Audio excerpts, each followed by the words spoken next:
just wanted to talk a little bit about the salary cap. Okay.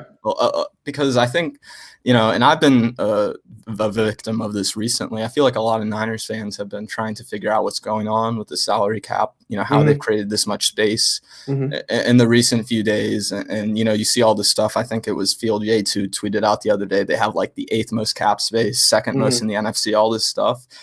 And quite frankly, the more I learn and try to learn about cap space and try to understand what's going on in the NFL, it really doesn't seem like it matters that much to me how much cap space you actually have. Because if you look at what the Saints have done for the past 5-6 years, they're 50, 40, 30 million beyond the salary cap. And then just the day when they need to get it underneath, they get it underneath and they figure it out. So hold on. What I'll say is you can get creative if you have a Hall of Fame quarterback and you're seen as a contender. Because then you'll get people that want to sign on. But if you got Jimmy Garoppolo and you play in Santa Clara and all else is even, a lot of players are going to be like Jared McKinnon. You know what I'm saying? So you're right.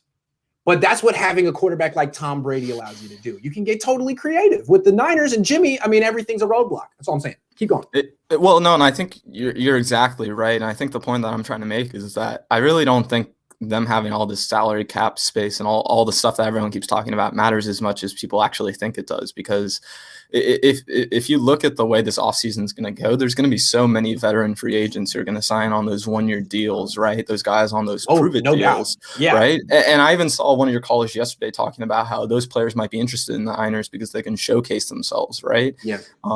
But on the other hand, there's going to be so many of these teams that are quote unquote in salary cap hell, right?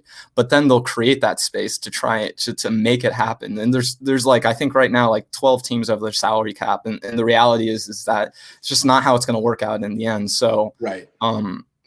What are you thinking about what's going to happen over the next few days? I mean, I feel like for the Niners, the biggest thing moving forward, especially over the next 48 to whatever hours, is that if Trent Williams signs at that huge number and they re-sign him, which who knows, it's kind of up in the air at this point. No one really knows what's going on, right?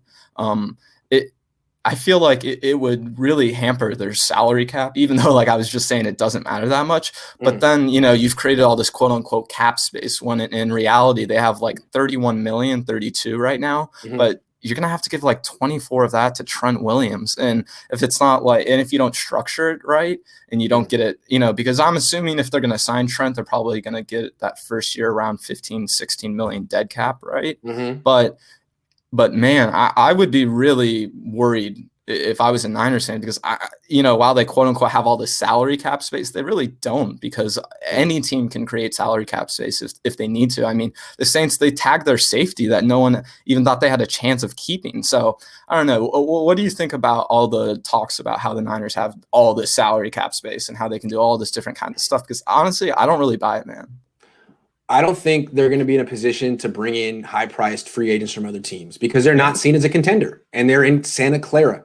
It's a problem.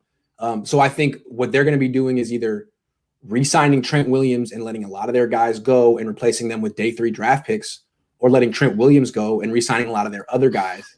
I think what they do is they re-sign their own guys. That's what they did last year.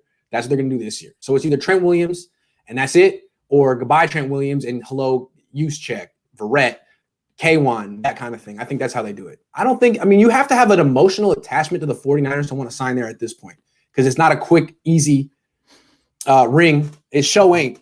And I'm starting to wonder if players look at Kyle Shanahan differently.